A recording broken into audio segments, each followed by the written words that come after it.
Dhirubhai Ambani India के greatest businessman में से एक थे। आज उनकी कंपनी रिलायंस इंडस्ट्रीज लगभग 2 करोड़ रुपए हर मिनट कमाती है। लेकिन क्या आप मानोगे कि धीरूभाई का सफर एक ऑर्डिनरी क्लर्क के रूप में शुरू हुआ था। धूप में घंटों खड़े होकर पेट्रोल भरना उनका काम था। ये कहानी है इंडिया के सबसे एम्बिशियस आदमी की, धीरूभाई अंबानी की। कहानी शुरू होती है 1932 में। गुजरात के चौरवड़ गांव में धीरजलाल हीराचंद अंबानी का जन्म हुआ। उनके पिता एक स्कूल टीचर थे। इज्जत थी लेकिन पैसा कम। 7 लोगों का परिवार सिर्फ 2 कमरों के घर में रहता था। गरीबी थी पर धीरूभाई का हौसला कभी कम नहीं हुआ। बचपन से ही उनमें अलग कॉन्फिडेंस और भूख थी। लोग कहते थे ये लड़का कुछ बड़ा करेगा। 12 साल की उम्र में वो पढ़ाई के लिए जूनागढ़ आए। पैसे ना होने की वजह से बहादुर कानजी हाई स्कूल में फ्री स्टूडेंट बने। 1940s के दौर में इंडिया ब्रिटिश रूल में था।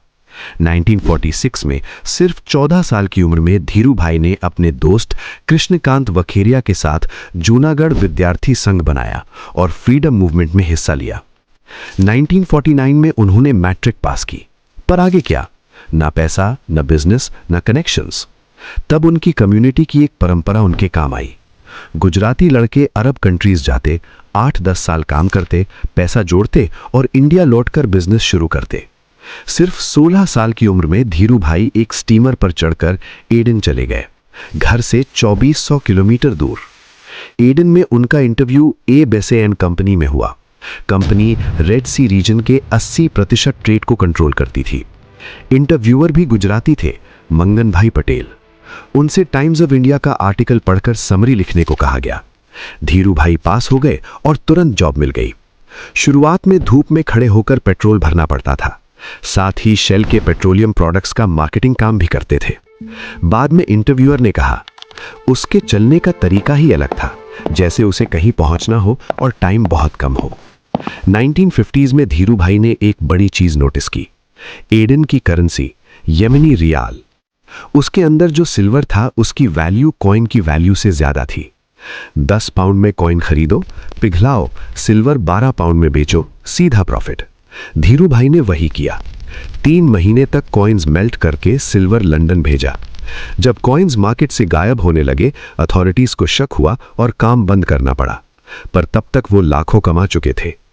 1956 तक धीरूभाई एडन मिलिट्री बेस के रीफ्यूलिंग मैनेजर बन चुके थे। जॉब के बाद वो बाजार घूमते, ट्रेडर्स को ऑब्जर्व करते, सीखते। राइस, शुगर जैसी कमोडिटीज का खुद ट्रेडिंग शुरू की। 1954 में 22 साल की उम्र में उनकी शादी कोकिलाबेन से हुई। 1957 में एडन में ही मुकेश अंबानी का जन्म हुआ। 1958 में 10 साल एडन में रहने के बाद 26 साल के धीरूभाई ने डिसाइड किया अब दूसरों के लिए काम नहीं, अपना एम्पायर बनाना है। बॉम्बे आकर कजिन चंपकलाल दमानी के साथ बिजनेस शुरू किया। नाम रखा रिलायंस कमर्शियल कॉरपोरेशन। शुरू में स्पाइसेस एक्सपोर्ट और टेक्सटाइल्स अफ्रीका भेजते थे। फिर धीरूभाई ने देखा इंडिया में सिंथेटिक थ्रेड की हैवी डिमांड है। गवर्नमेंट ने इंपोर्ट पे रिस्ट्रिक्शन लगाई थी। आरईपी लाइसेंस सिस्टम था।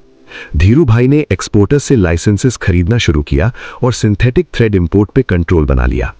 High demand, high profit, business तेज ग्रो करने लगा। पर पार्टनरशिप में प्रॉब्लम आ गई। धीरूभाई रिस्क टेकर थे, चंपकलाल सेफ प्लेयर। 1965 में धीरूभाई ने थ्रेड स्टॉक जमा किया। प्राइसेस बढ़े, उन्होंने प्रॉफिट कमा लिया। उसी साल पार्टनरशिप खत्म हो गई। रिलायंस पूरी तरह धीरूभाई की हो गई, सिर्फ 6 लाख रुपए में। धीरूभाई फ्यूचर सोचते थे। अब धीरूभाई अगला कदम लेने को तैयार थे। गुजरात के नरोड़ा में फैक्ट्री लगाई। सिर्फ 4 मशीनों से शुरुआत हुई। ब्रांड लॉन्च हुआ विमल। टैगलाइन थी ओनली विमल। हैवी एडवर्टाइजिंग, फ्रैंचाइज मॉडल, पूरे इंडिया में स्टोर्स। 1979 तक रिलायंस इंडिया का सबसे बड़ा टेक्सटाइल प्रोड्यूसर बन गया। 1977 में एक हिस्टोरिक डिसीजन लिया, रिलायंस आईपीओ। मिडिल क्लास को इन्वेस्टर बनाया। 10 रुपए का शेयर 50 रुपए पहुंच गया। 1982 में बैर कार्टेल ने शेयर गिराने की कोशिश की, पर मिस्टीरियस बायर्स ने सब शेयर खरीद लिए। प्राइस गिरने की बजाय 201 रुपए पहुंच गया। बेयर्स बर्बाद हो गए। कहा जाता है पीछे धीरूभाई थे। लाइसेंस राज के दौर में धीरूभाई पावर के साथ रिलेशंस बनाना जानते थे। नुस्ली वाडिया के साथ राइवलरी हुई, media wars, cases, CBI inquiry, सब कुछ। 1986 में धीरू भाई को मैसिव स्ट्रोक आया। राइट साइड पैरालाइज हो गया, पर उनका सपना जिंदा था। उनका सबसे बड़ा ड्रीम, बैकवर्ड इंटीग्रेशन, टेक्सटाइल से लेकर ऑयल रिफाइनरी तक सब कुछ खुद का। 1993 में जामनगर रिफाइनरी अनाउंस हुई, एशिया की सबसे बड़ी प्राइवेट रिफाइनरी। डेजर्ट में भी 1 लाख से ज्यादा मैंगो ट्रीज लगाए। जून 24 को स्ट्रोक आया। 6 जुलाई 2002 को धीरू भाई अंबानी का देहांत हो गया। वो कहते थे, ड्रीम्स बड़े रखो, एम्बिशंस ऊंची और मेहनत उससे भी ज्यादा। ये थी कहानी गांव के टीचर के बेटे से इंडिया के बिगेस्ट बिजनेसमैन तक।